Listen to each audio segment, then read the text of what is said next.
How could you? I screamed, my voice echoing through the empty lot where our family home once stood. All that remained was a pile of rubble. I spotted Trent casually leaning against his BMW, sipping his daily Starbucks as he scrolled on his phone without a care in the world. He slowly looked up. "Oh, hey, babe. Welcome back," he said flatly. "While you were off finding yourself at that retreat, I took care of a little house project for us." My hands trembled and tears stung my eyes. I had just returned from a wellness retreat in the mountains, hoping to regain my strength after losing Mom. Now I came home to this violation. "A little project? Trent, this was our home," I shouted. "You demolished our 25-year life without even telling me?" He shoved his phone in his suit pocket and strode towards me, his imposing figure casting a shadow my way. I stood firm. "Eliza, that old place was getting run down anyway, and we could really use your inheritance money to build ourselves a nice new modern home." His voice turned from nonchalant to a growl. I flashed back to our wedding day when I saw that sparkle in his eyes. Now all I saw was cold, hard greed. "My inheritance? Is that what this is about?" I asked in disbelief. "You destroyed our family home, my memories with Mom, just to get your hands on my money?" "Our money, or at least it should be." Trent fired back, his temper rising.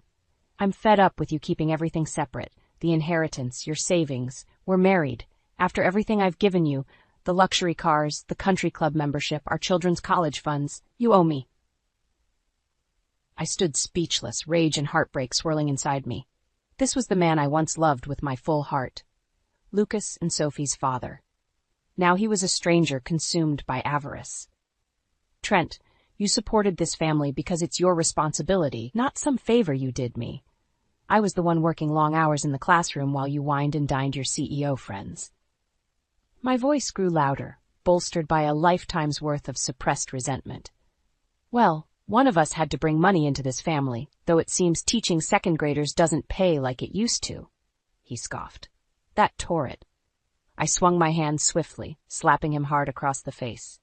The sound cracked through the empty space where warm family memories once echoed. For a moment his face registered shock, then his lips curled into a menacing smile. "You'll regret that, Eliza," he growled, stomping back towards his flashy car. "That inheritance is mine. You can make this easy or difficult, but either way, I'll get what I deserve." I stood alone among the ruins of my life, my mother gone, my home demolished, my husband transformed into a monster. I had dedicated years to my family, putting their needs before my own. Now Trent threatened to steal my last ounce of security, convinced he was owed a cut simply for being my spouse. I sank down atop a pile of gravel that once supported our living room. This man thought he could scare me into submission, believing I'd back down as I always had. The old Eliza may have acquiesced, terrified of conflict and desperate to keep the peace. But losing Mom showed me how fragile life was. I refused to surrender myself any longer. Gripping a chunk of drywall that displayed Lucas's childhood height measurements, I made a vow. Trent underestimated my strength if he expected me to hand everything over. I would fight with my last breath to protect myself and my children.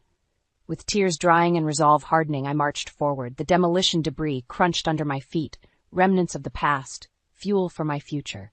I was battered but not broken. Now focused by righteous fury, I pulled out my phone to call the one person I knew would help. "Hello, Claire? It's Eliza. I hope you still have room on your caseload because I need the best divorce lawyer in town." Sitting across from Claire over lukewarm coffees, I delved back into memories I had long suppressed.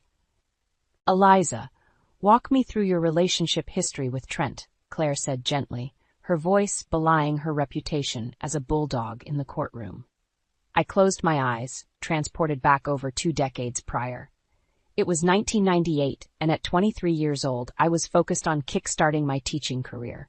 Trent was an up-and-coming sales executive I met through family friends. Confident and charismatic, he swept me off my feet quickly. We married within a year, and by 30, I had left my job to focus on raising our children full-time.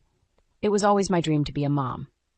Trent was thrilled, too. He wanted me home, tending to the kids, while he traveled for work. I strived to be the perfect wife and mother. My parents helped tremendously while Trent was away. We were a close, loving family, up until 6 months ago when we lost my father unexpectedly. My mother's health, then, took a sharp decline, following Dad's passing. "I'm so sorry, Eliza," Claire offered gently. "That must have been an incredibly painful time for you. How did Trent respond?" I sighed, anger rising as I replayed his apathetic behavior in my mind. Honestly, Trent grew increasingly impatient and cold. He hated that I was preoccupied caring for my grieving mother. He began making callous comments about me playing nurse too much. Claire frowned, jotting notes on her legal pad. "And he provided no emotional support during this period?" "None whatsoever. If anything, he often compounded my grief with his cruel reactions." My mind drifted back to one piercing incident. Mom and I were reviewing some old photo albums together, laughing and crying as we relived nostalgic memories.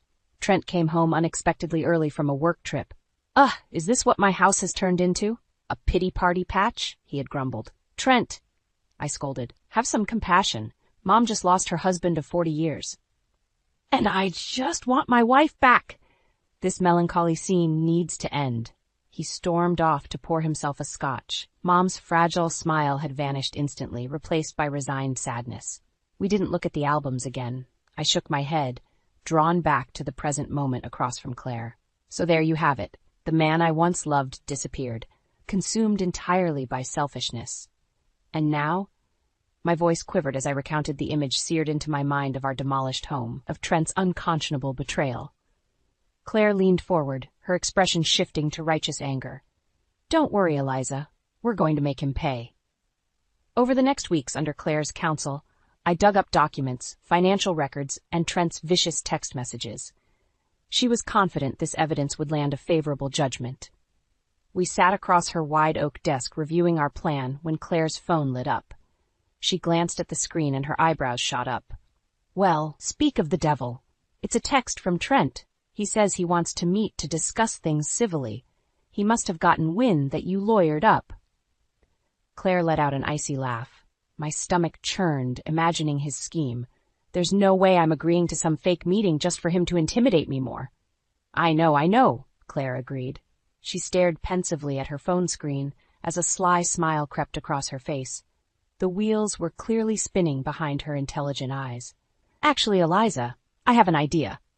She leaned forward, resolve emanating from her. "What if we use this text to set a little trap for your scheming husband?" I nodded cautiously as she detailed a plan to meet Trent under the guise of good faith negotiations. But with Claire secretly recording the conversation, we could obtain hard proof of Trent's coercion and threats. My anxiety melted into tentative relief at the finally holding him accountable. As we wrapped up final preparations for the clandestine meeting, I turned to Claire, new confidence rising within me. "Let's do this. It's time for that snake to get exactly what he deserves." Claire smiled knowingly and put a steadying hand on my shoulder. "Showtime!" My hands trembled as I stared down at the text from Trent confirming our clandestine meeting spot, a discreet cafe downtown far from prying eyes. Though Claire and I had devised an airtight plan to expose his deceit, doubt still gnawed at my core. What verbal assaults awaited me? How far would Trent go to pressure me into relinquishing control of my inheritance? I steeled my nerves, refusing to let past anxiety dictate my actions now. With my family's legacy and financial future at stake, failure was not an option. I arrived early at the nondescript cafe and selected a quiet corner booth, my back to the wall for full visual coverage. I set my phone on the table, discreetly pressing record before concealing it behind a napkin. The bait was laid for Trent's inevitable tirade. Now confident our trap was set, I waited. Right on cue, 15 minutes late as always, Trent sauntered in, a smug look plastered across his handsome yet hardened face. I gestured politely to the seat across from me. Showtime. "Well, Eliza, isn't this mature of us to handle things civilly?" Trent offered with mock sincerity. I nearly gagged at his attempt to take the high road after demolishing our family home without notice. Instead, I offered a flat smile. "Yes, I think it's important we have an open and honest conversation about all this."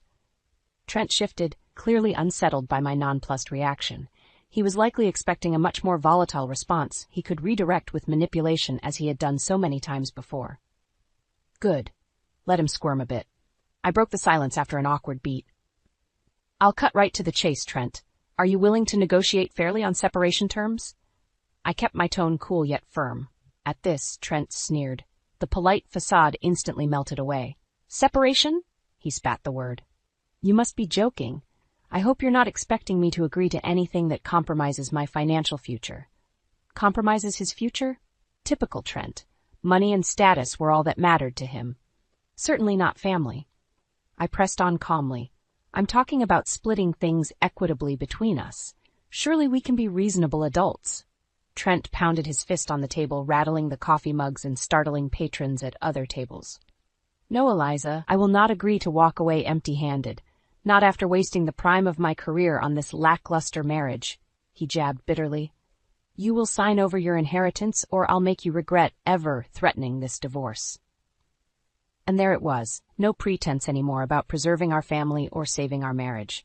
Trent laid bare his singular goal, getting his greedy hands on what he felt he deserved. Behind his macho threats, though, I detected desperation. His future fortune and reputation were at stake if he couldn't manipulate me into conceding. This time he underestimated my resolve. I kept my tone measured. Are you quite finished with your tirade? Because nothing you say will coerce me into just handing everything over. I'm fully prepared for a legal battle. Trent's face reddened, his temper rising. But I recognized the flash of fear behind his harsh glare. My stoic confidence had caught him off guard. You entitled, washed-up loser, he sputtered. I made you everything you have, and this is the thanks I get? You'll regret this, Eliza. No one steals my future. With that, Trent shoved his chair back forcefully, grabbed his jacket, and stormed out, steaming. My hands were trembling again, though this time with relief and triumph. I grabbed my phone, hands shaking, to stop the recording. Not only did I hold firm in my refusal to cave to his threats, I now had them all on tape. No more hiding behind a charming veneer. The world would soon hear Trent's true venomous nature.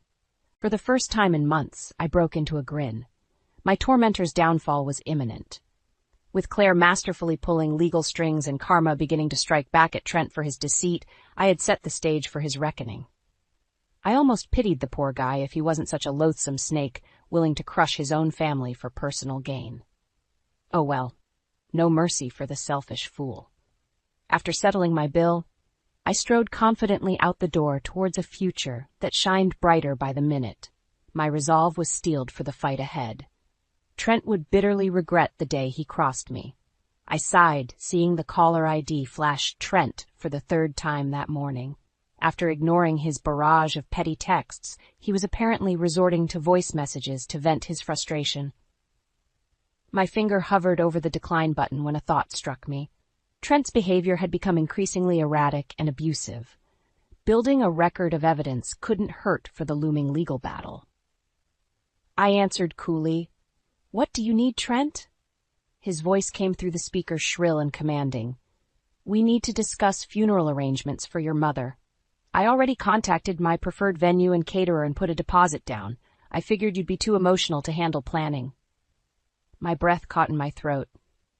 The audacity after months of dismissing my grief, now assuming control and decision-making because I was too hysterical?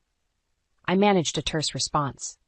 "Actually, Trent, I've already made arrangements with Mom's church and her closest friends are helping coordinate everything. But I'm sure your caterer refunds deposits if you ask nicely." I couldn't help the subtle jab, indicating his presumptuous planning was not required or appreciated. An exasperated sigh followed by a lengthy pause echoed from the phone. When Trent spoke again, any veil of compassion had vanished, revealing biting contempt. "You always were helpless when it came to executive decisions. I don't know why I'm surprised you'd leave the planning to a bunch of old church biddies barely clinging to life themselves." I clenched my phone tightly, holding back a spew of enraged curses. "Breathe, Eliza." His cruelty, shocking as it may sound on tape, could be critical evidence if he tried claiming I was the bitter, unreasonable one later. I responded evenly. "I'm organizing this funeral in alignment with Mom's wishes, something you never bothered to learn in 25 years together. She will be honored respectfully. Please just let me handle this, Trent." Another tense pause followed. For a moment I thought he may have hung up. Then came a chilling, clipped reply. "Fine, Eliza. Throw your quaint little funeral tea party." but don't expect me to stand around making small talk with those religious fanatics, and not a penny extra from my accounts." The line clicked dead. I released a shuddering breath and collapsed onto our bed, which Trent had strategically left stripped of all bedding. Even in death, he continued finding new psychological torture methods. Over the next days, his cruelty only crescendoed. As I sorted through Mom's belongings with supportive friends, he ridiculed the task as feeble sentimentality. When our son Lucas came to help with cleaning, Trent's calm facade broke. "Don't you have exams to be focusing on instead of wasting time on redundant housework?" he had berated our stunned son. All this could have simply been hauled off to Goodwill instead of drama queen Eliza's tedious emotional purge. Lucas retreated from the house quickly after that, clearly pained by his father's escalating bitterness. My heart broke envisioning the distance growing between Trent and the children. He was willing to sever even these bonds in his rabid pursuit of assets and pride. The day of Mom's funeral arrived, gray and weary, mimicking my turbulent mindset. As I dressed in a simple black gown, Trent emerged shirtless, sipping his morning beer. His appearance mirrored the disregard he had shown Mom even while alive. "Give my well wishes to the brainwashed Bible Brigade," he offered snidely. Hot tears stung behind my eyes. I slipped silently out the door into the drizzling rain. The showers disguised streaming tears as I drove to the church. Surrounded by true loved ones there, the service was filled with tender moments, honoring Mom's generous soul. Trent's absence went largely unnoticed. While it pained me he had abandoned us at this sacred time, Trent's recurring callous treatment solidified my will. Any lingering hesitation to push forward on severing ties vanished. His efforts to intimidate me into obedience had only affirmed suspicions of abuse for years. Now, with clear-cut proof, I was determined to fight back legally. As we laid Mom's rose-adorned casket to rest beside Dad, the rain subsided, leaving glimmering puddles in the cemetery grass. The clouds parted, revealing hints of hopeful blue skies beyond life's storms. Gazing into the light, I knew Mom and Dad were cheering me on proudly, and Trent's reckoning awaited on the horizon. Sitting across from Claire, reviewing the latest legal documents, I finally felt empowered and in control. Though Trent continued his petty power moves, I now had the law on my side. "With the testimony and evidence you've provided, we've compiled an ironclad case," Claire assured me, gathering up papers into a leather folio. Her fiery confidence fueled my own. "I'm certain the judge will rule in your favor regarding financial separation, and with documented proof of emotional abuse, you'll easily be granted full custody of your children." A wave of relief washed over me at this prospect. Securing Lucas and Sophie's well-being through the volatile divorce was my priority. Trent's influence had become downright toxic. Protecting them legally would provide peace of mind. "You've worked wonders, Claire," I offered sincerely. "I honestly don't know if I could have come out on top in this fight without you navigating the complex legal channels." Claire smiled humbly, handing me copies of the documents. "I'm happy to play my part, but truly, Eliza, your courage and refusal to be intimidated is what's winning the day here. Don't forget that inner strength." Her words resonated with my core. For so long I had minimized my resilience, believing Trent was the trailblazer. Now clarity revealed I was the foundation holding everything together behind the scenes, and I deserved equitable compensation for my sacrifices. Buoyed by this insight, I practically floated out the law office doors, ready to embrace the next phase with renewed moxie. My steps halted abruptly when I spotted Trent leaning smugly against my Subaru's driver's side door, preventing my entry. "Here we go again." "Well, isn't this cozy?" he offered sarcastically, gesturing to the law office. "Nothing like conspiring with shady lawyers instead of trying to salvage our sacred marriage vows." I scoffed at this warped perspective. I hardly think a healthy marriage involves one partner selfishly demanding assets and demolishing property without consent. "Now please move. You're blocking my car." Trent stepped defiantly in front of the handle as I reached to open it. His height had always given him an intimidation advantage. I refused to cower this time. "Not until you agree to a mediation session with a counselor," Trent demanded. "I'm sure once you explain yours fairly to an expert, they will set you straight about what you are entitled or not to." I nearly gagged at this attempt to silence me by making my protests seem irrational and uninformed. I glared directly at him with emboldened confidence. I know precisely what I'm entitled to, Trent, and I have an extensive, well-documented legal team securing it without manipulation. You will not cheat me out of my due compensation. His smug veneer flickered briefly with doubt. My audacity clearly hit a nerve. Regaining composure, Trent pressed closer, his stale coffee breath assaulting my senses. Careful, Eliza. You seem to have forgotten who ensured you lived so well all this time. Threaten my reputation and I'll reduce you to dirt. Though his words raised the hairs on my arms, I didn't flinch. We stood face to face in taut silence, twins titans at the peak of a perilous precipice. I broke the tension calmly. Feel free to sling threats if it makes you feel powerful, Trent, but we both know you stand to lose far more than I do here. With strength belying my trembling core, I peered unwavering into his dark eyes. Now for the last time. Get away from my vehicle. You no longer dictate my life. A charged beat passed where anything could have transpired. To my relief, Trent scowled bitterly, then stepped aside, grumbling. I maintained vigilant composure despite quaking inside, safely driving off without glancing back. Maintaining courage through intimidation tactics was not easy, but I realized the breadth of my fortitude, and nothing was stronger than a determined woman protecting her interests against a greedy bully. Game on, Trent. Your reckoning awaits. I tapped my foot impatiently, glancing between my watch and the imposing courthouse doors. Claire and I had filed the paperwork, petitioning for financial separation over a month ago, and the court date had finally arrived. Yet despite the early hour, Trent was characteristically late, no doubt a feeble attempt to regain control by making me wait anxiously. Little did he know, I had reached a state of zen. The law was on my side.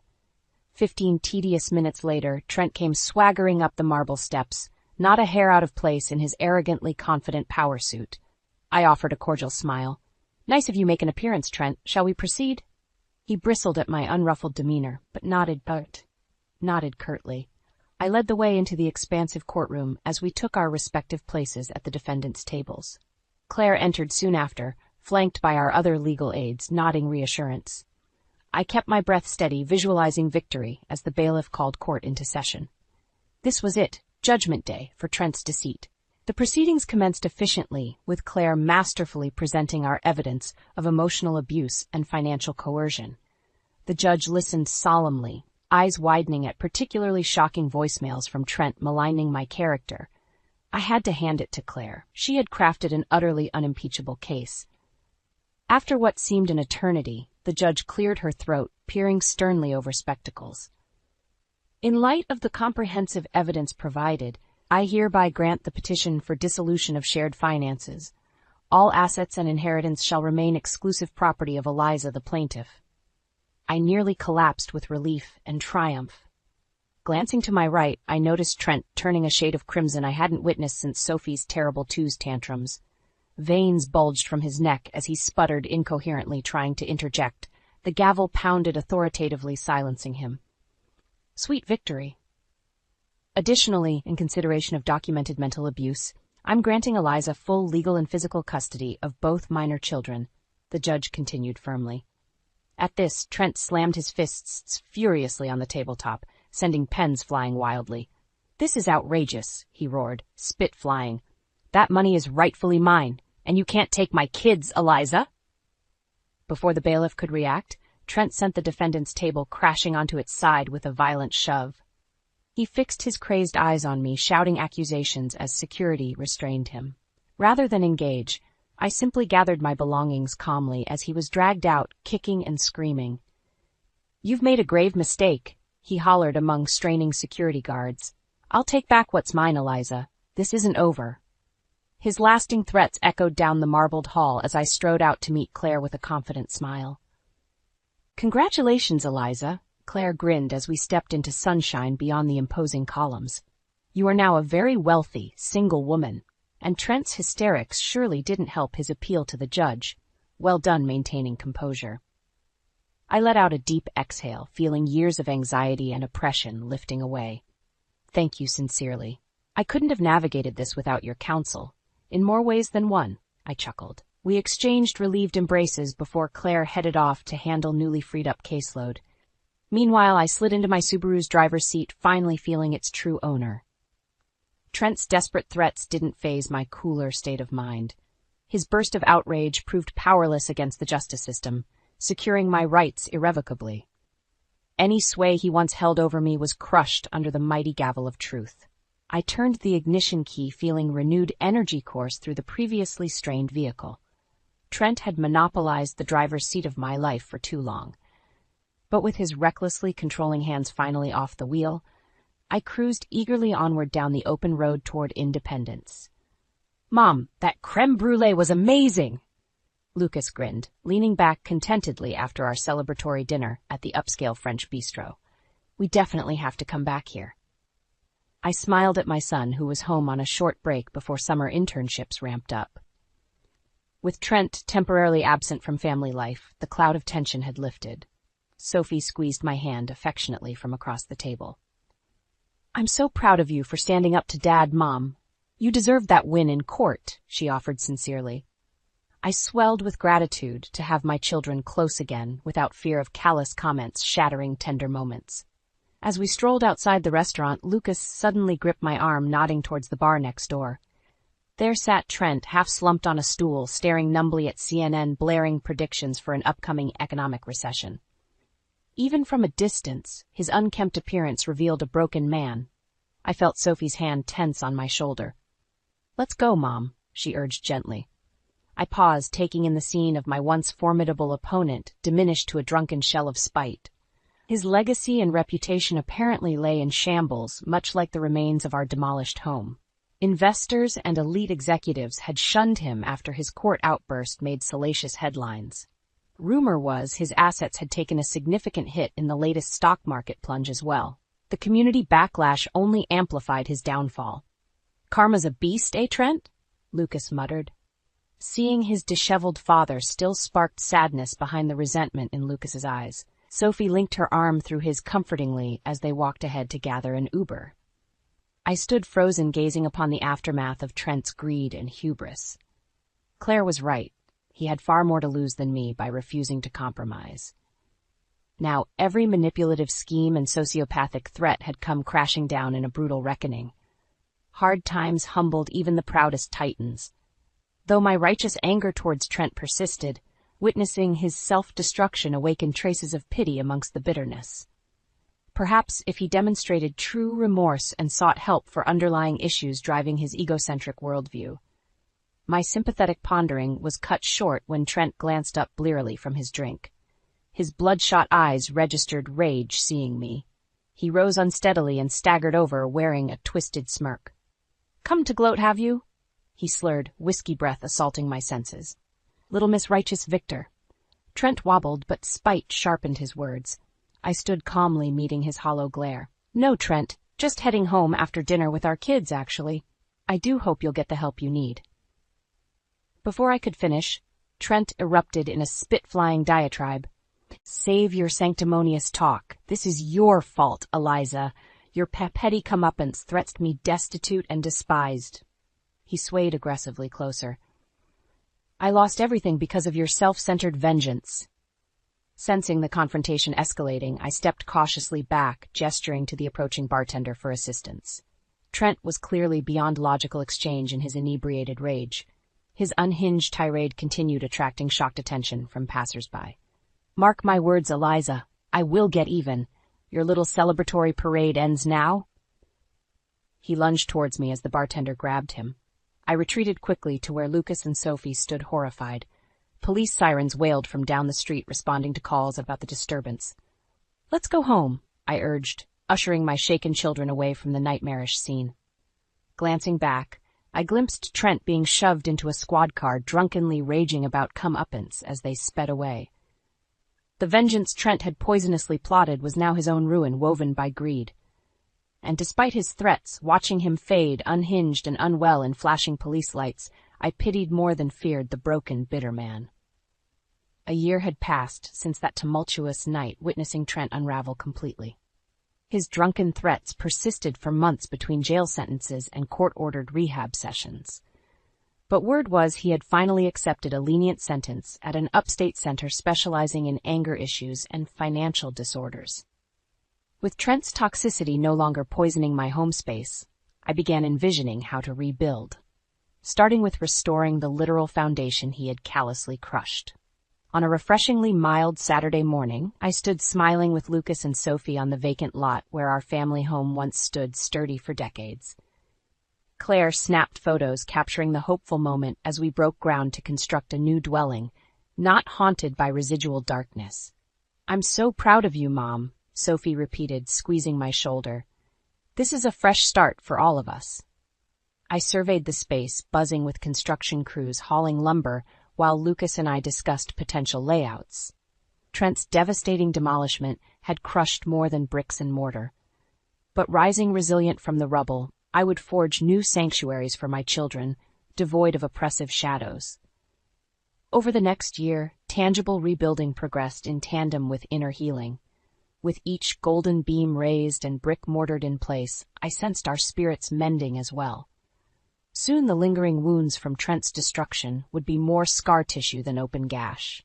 On a crisp autumn afternoon, I gathered with loved ones to celebrate the finished product, a gorgeous contemporary farmhouse blending vintage charm with sleek upgrades.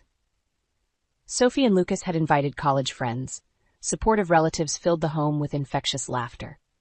As caterers circulated with champagne to commemorate the occasion, I paused to admire photos adorning the fireplace mantel. Images of my parents smiled down, filled with eternal light and love despite their earthly absence. Gazing around at those present, additional missing faces stood out painfully. Trent's parents had shown their true colors, aligning firmly with their son despite incriminating evidence against him.